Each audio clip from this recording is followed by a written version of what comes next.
my name is Silas Vane. By day, I worked a normal office job. By night, I needed more money. Bills were piling up and survival wasn't enough anymore. That's when I found the listing, Night Maintenance, the Iron Tomb Arena. The name felt strange, but the pay was good, so I took it. The first night, the stadium looked enormous. Half the lights were off. The parking lot was empty. A guard let me in and said, "People don't last long here." I thought he was joking. Inside, everything echoed. Every step felt louder than it should. My supervisor, Harris, gave me a cleaning machine and assigned sections C and D. "Do your job, don't wander," he said. When I stepped into the main arena, I froze. Endless empty seats. A silent field. Dim lights. It felt too quiet. Soon Harris left, and just like that, I was alone. That first night, I tried to stay focused. The cleaning machine hummed softly as I pushed it across the concrete steps of Section C. The sound was steady, almost comforting. It gave me something to hold on to in that overwhelming silence. Row by row and step by step, I worked. Sometimes I'd stop and look around.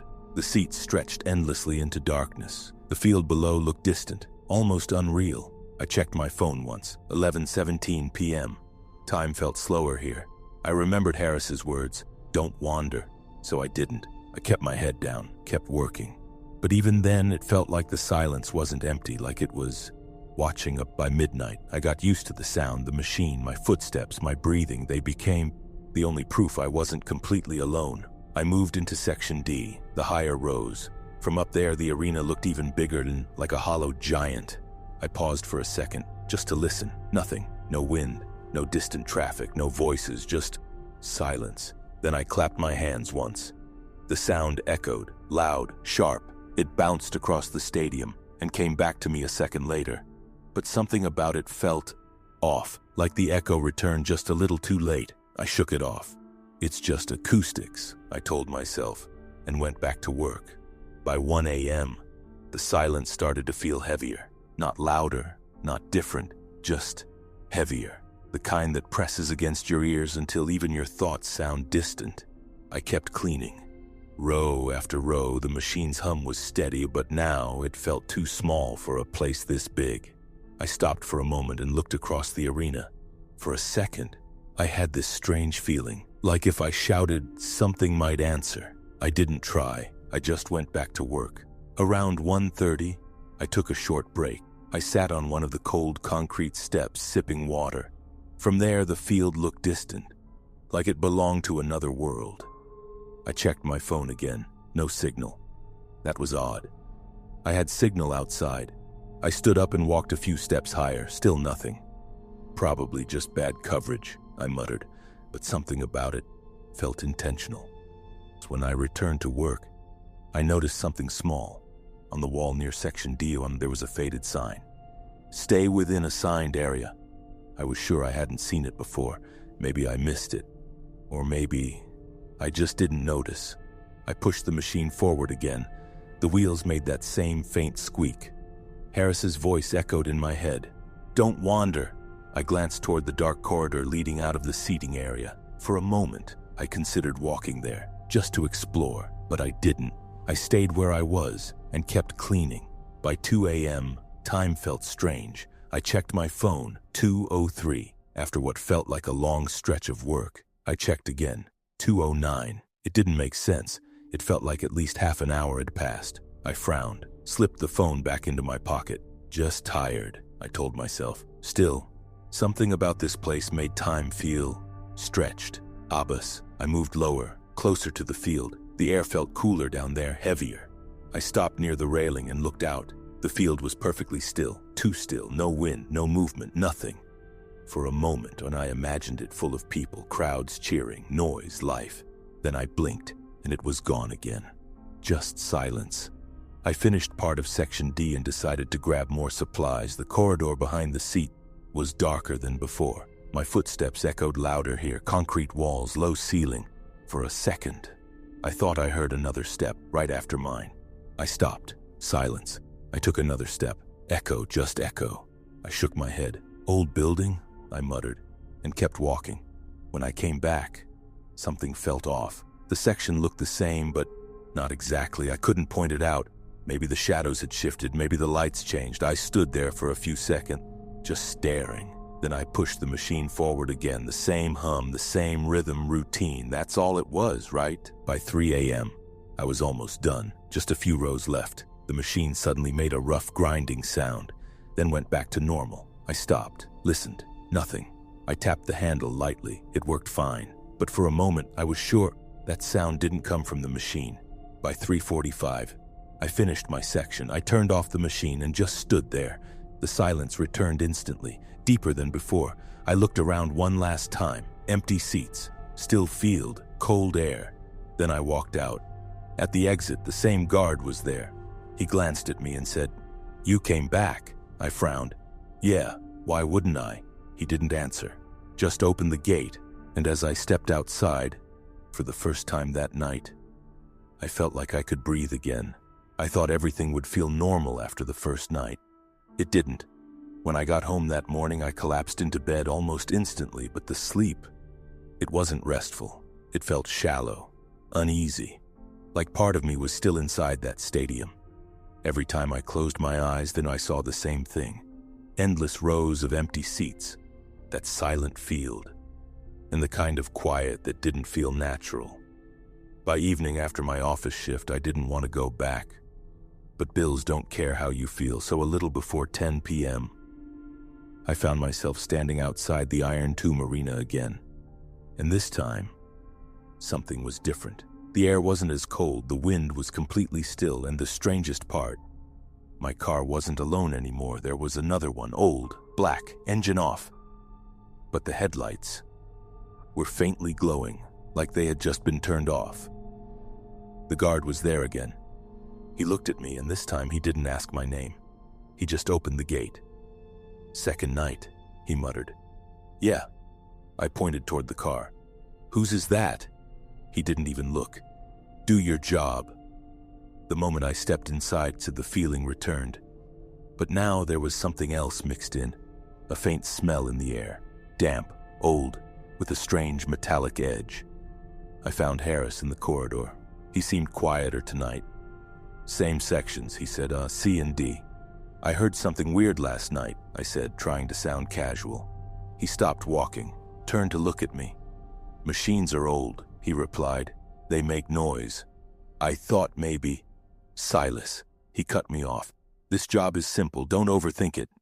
I didn't argue, but for a brief second, I could have sworn there was fear in his eyes, or maybe I imagined it. Back in the arena, the lights seemed dimmer than before, the shadows deeper, heavier. I started the machine, same hum, same rhythm, but after a few minutes, something felt wrong. The echo, it wasn't the same. When I walked, my footsteps returned to me like before, but now there was a second delay, a faint one, barely noticeable. I stopped, listened, nothing. I took another step, one echo, then another, softer, like something was repeating it. I stood completely still, my heart slowing, then rising again. "It's just acoustics," I whispered. It had to be. I forced myself to keep moving, row by row, step by step, but now every sound felt watched, every movement noticed. And for the first time since I took this job, I didn't feel alone anymore. I kept working, trying to ignore it. Step, echo, then step, echo, step. I froze. That last sound wasn't mine. I didn't turn around, didn't breathe, just listened. Nothing. Slowly, I took another step. Step, echo, no second sound. I swallowed hard. "Just your head," I muttered.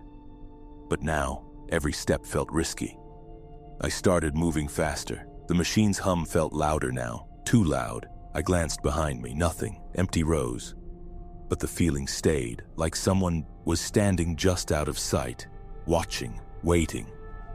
I turned forward again, didn't look back, and for the first time, I wished the night would end faster. I stopped the machine, complete silence. I tapped my foot once, tap. The sound came back, tap, then, after a pause, tap. My chest tightened. That second echo, and it was too clear, too separate, not a reflection, a reply. I didn't move. Not after that second tap. My foot was still slightly raised, like my body had forgotten how to finish the motion. The silence pressed in again, but now it felt different, tighter, closer. Slowly, I lowered my foot to the ground. No sound this time. I told myself to breathe. In, out, normal. Then I heard it, behind me. A soft, dragging sound, like something shifting across concrete. My throat went dry. I knew the layout. I knew exactly what was behind me. Rows of empty seats, nothing else. But the sound came again. Closer this time, not fast, not loud, just deliberate. I tightened my grip on the handle of the cleaning machine. "Hello?" I called out. My voice echoed across the arena. "Hello? Hello?" And then silence. No answer. No movement. I turned, slowly, carefully. Rows of seats. Empty. Unmoving. But something felt wrong. Not visible, just wrong. I stared longer than I should have, trying to find something out of place, anything. Then I noticed. One of the seats, 3 rows up, was slightly folded down. I was sure it hadn't been like that before. I stepped closer, 1 step at a time, and as I moved, I heard it again. That dragging sound, but this time, it wasn't behind me anymore. It was somewhere else.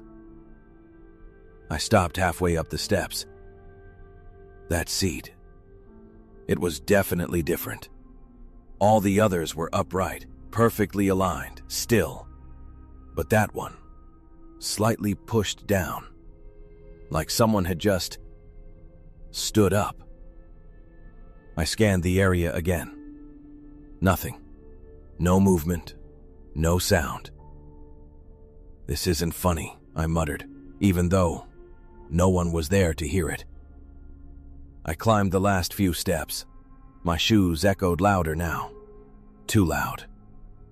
When I reached the row, I paused, my hand hovering over the seat. For a second, I hesitated. I don't know why. It was just a seat, right? I pushed it back up. It clicked into place. A small, normal sound. And for a moment, everything felt normal again. Then, from somewhere behind me, another seat dropped. Thud. I froze. Didn't turn. Didn't breathe. Because this time, I knew. That sound wasn't an echo. I didn't turn, not after that sound.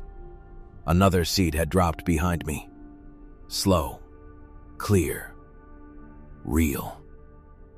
My heart started racing. I could feel it in my throat. Every instinct told me, run. But my body didn't move. Then, another sound. Thud. Closer.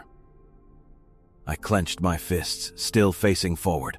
If I turned, I knew something would be there. So I didn't. The sounds stopped. Just like that. Silence again. Heavy. Waiting. I slowly reached for my phone, hands shaking. No signal. Still nothing. Then, right beside my ear, a faint whisper. So close, I felt it. Not a word, just breath. I spun around. Nothing. Empty seats, still silence. But now I knew I wasn't alone. And whatever was here knew I was too. I didn't wait. I grabbed the machine, then left it and started walking fast toward the exit. My footsteps echoed, loud, uneven. The arena felt bigger now, far bigger than before. I reached the corridor. Dark. Too dark. The lights were dimmer than I remembered. I kept walking, faster now. Then I noticed the hallway felt longer. It shouldn't have taken this long. I stopped, looked back. The arena entrance was gone. Just a wall. My chest tightened. No, that's not right. I turned forward again. The corridor stretched endlessly, and for the first time, I realized I didn't know the way out anymore. I started walking again, slow this time, careful. That sign, I saw it again on the wall, faded, old. Stay within assigned area. This time, it felt different. Not a rule, a warning. I swallowed hard. If I left my section, my voice sounded small. Then where am I now? The silence didn't answer, but deep down, I already knew. I heard it again, that sound. Not in front, not behind. Beside me. A slow, dragging noise, matching my pace. I stopped. It stopped. I walked. It walked. My hands trembled. Whatever it wasn't hiding anymore. It was following me.